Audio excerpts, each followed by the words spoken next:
Israeli जारहियत का भरपूर जवाब देने का ऐलान किया गया है। अब सवाल उठता है कि किसकी तरफ से किया गया है कि इसराइल ने जो जारहियत की है, इसराइल के वजीर आजम की तरफ से जो कदम उठाया गया है उसका हम जवाब देने के लिए बिल्कुल तैयार हैं, ये कहना है कतर का। कतर के वजीर आजम शेख मोहम्मद बिन अब्दुर्रहमान अस्सानी ने दोहा में ये बात कही है और दोहा में इसराइली हमले को रियासती दहशतगर्दी करार दिया है। देखिए, ये कोई छोटी मोटी बात नहीं, ये बहुत बड़ी बात है कि कतर के वजीर आजम शेख मोहम्मद बिन अब्दुर्रहमान अस्सानी की तरफ से ये कहा जाना कि इसराइल ने जो हमला किया है ये हमला रियासती दहशतगर्दी है, और ये बातें कही गई हैं दोहा दौरे के दौरान। इसराइली हमले के बाद अपनी पहली प्रेस कॉन्फ्रेंस में कतरी वजीर आजम ने कहा है कि वो इसराइली हमले के जवाब का हक महफूज रखते हैं। इन्होंने इसराइल को पैगाम दिया कि उनका मुल्क इस वाक़े को हरगिज़ नज़रअंदाज नहीं करेगा। अब सवाल उठता है ये कि जब कतर की तरफ से ये बात कही जा रही है कि जो इसराइल ने कदम उठाया है उसको वो रियासती दहशतगर्दी कह रहे हैं, और दूसरी तरफ ये कह रहे हैं कि इसराइल ने जो कदम उठाया, जो कतर पर निशाना साधा, उसे हम इस वाक़े को, उनका मुल्क और हम यानी खुद से मुराद लेते हुए कहते हैं कि हरगिज़ हम नज़रअंदाज नहीं करेंगे। इसका मतलब ये है कि आने वाले दिनों में कड़ा रुख इख्तियार करेगा कतर। कतर के वज़ीर आज़म शेख मोहम्मद ने कहा कि वो महज बयानात और मुज़म्मतों से आगे बढ़कर रद्द-ए-अमल देने की तमाम ज़राए बरूए कार ला रहे हैं, और इस सिलसिले में एक कानूनी टीम भी तश्कील दी जा रही है ताकि इसराइल को जवाबदेह ठहराया जा सके। साथ ही कहा कि हमारा यकीन है कि आज हम एक फैसला कुन मोड़ पर पहुंच गए हैं और ऐसे बर्बरियत पर मुश्तमिल इक़दामात के खिलाफ पूरे खित्ते से जवाब आना चाहिए। तो यहाँ पर ये समझ जाइए आप कि ये तमाम मिडिल ईस्ट के खित्ते को एकजुट होने की बात भी उनकी तरफ से कही जा रही है, और ये कहा जा रहा है कि मौजूदा वक्त ऐसा है कि हमें इसराइल के खिलाफ उठ खड़े होना चाहिए। इससे हम कानूनी मदद भी लेंगे, और जो बर्बरियत हो रही है इस पर मुश्तमिल इक़दामात के खिलाफ पूरे खित्ते से जवाब आना चाहिए। सभी को एक साथ खड़े होकर ना सिर्फ जवाब बल्कि साथ चलने की बात कही जा रही है। कतरी वज़ीर आज़म का कहना था कि ये वाक़या पूरे खित्ते को इंतशार की जानिब ढकेल रहा है, और इसराइली वज़ीर आज़म बेंजामिन नेतन्याहू पूरे खित्तों को अफरा तफरी में मुब्तला कर रहे हैं। वज़ीर आज़म ने बताया कि हमले का वक्त इस इजलास से जुड़ा था, उस इजलास से जुड़ा हुआ था जिसमें हमास की मुज़ाकराती टीम अमरीकी तजवीज़ पर बात कर रही थी ताकि गज़ा जंगबंदी के मुआहदे तक पहुंचा जा सके, लेकिन इसराइल ने उस अमल को सबूताज कर दिया, तोड़ दिया। वाज़ेह है कि इसराइल ने कतर की दारुल हुकूमत दोहा पर फ़िज़ाई हमला करके फ़लस्तीन की मुज़ाहिमती तंजीम हमास की मरकज़ी क़यादत को निशाना बनाया, और इस हमले के बाद आपने कतरी वज़ीर आज़म का बयान सुना। The Israeli attack that took place today on Qatari soil, we cannot call it anything other than state terrorism practiced by someone like Israeli Prime Minister Benjamin Netanyahu.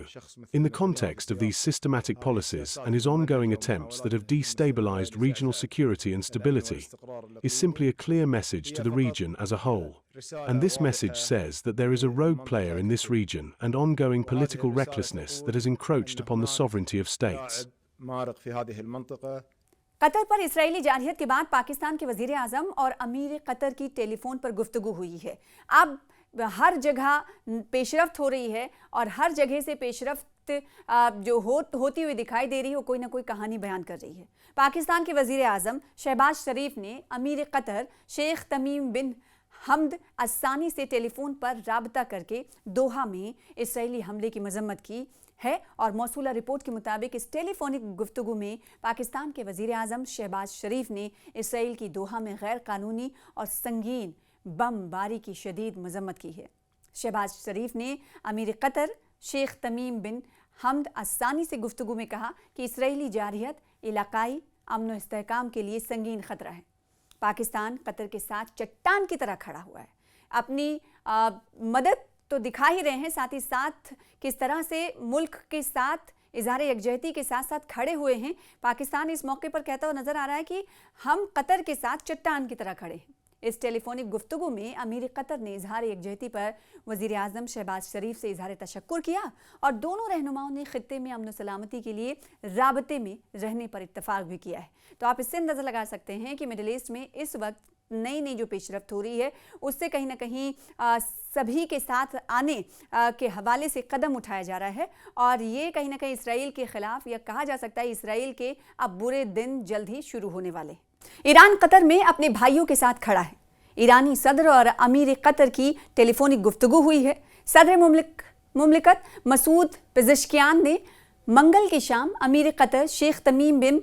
हमद अस्तानी से टेलीफोनिक गुफ्तगू में सिहूनी हुकूमत के जराइम की शदीद मजम्मत करते हुए कहा कि इस्लामी जमहूरिया ईरान कतर में अपने भाइयों के साथ खड़ा है और अपने पड़ोसी और दोस्त के मुल्क की हिमायत के लिए जो इक़दाम भी ज़रूरी होंगे उसे अंजाम देगा। सदर मुमलिकत ने इस बात का जिक्र करते हुए कहा कि सिहूनी हुकूमत किसी भी मुसल्लमा बैनुल-अक़वामी उसूल व ज़वाबित की पाबंद नहीं है और किसी भी बैनुल-अक़वामी उसूल व कानून का एहतराम नहीं करती है। कहा कि सिहूनी हुकूमत का ये रवैया पूरी तरह अमेरिका की हिमायत से अंजाम पा रहा है। पेज़ेश्कियान ने कहा कि सिहूनी हुकूमत ने अपनी सिक्योरिटी के दिफा और तहफ़्फ़ुज़ के नाम पर पूरे इलाके के अमन व इस्तेहकाम को दरहम बरहम करके रख दिया है और किसी भी जुर्म का इर्तिकाब करने से गुरेज नहीं करती।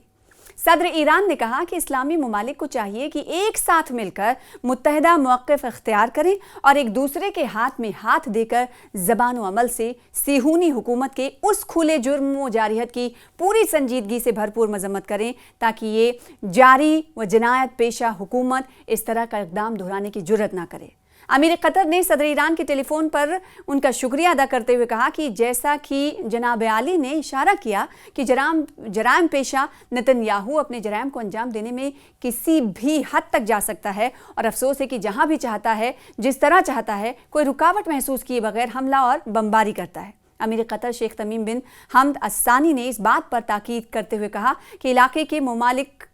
को सिहूनी हुकूमत के जराइम के सिलसिले में मुत्तहिद मौक़िफ़ इख्तियार करना चाहिए ताकि हमास के रहनुमा जंगबंदी के लिए अमरीकी तजवीज़ पर गौर कर रहे थे और हमसे होने वाले सलाह व मशवरा के बाद वो इस तजवीज़ का मुस्बत जवाब देने वाले थे, लेकिन अफसोस कि इसराइल ने उसी इजलास पर हमला कर दिया।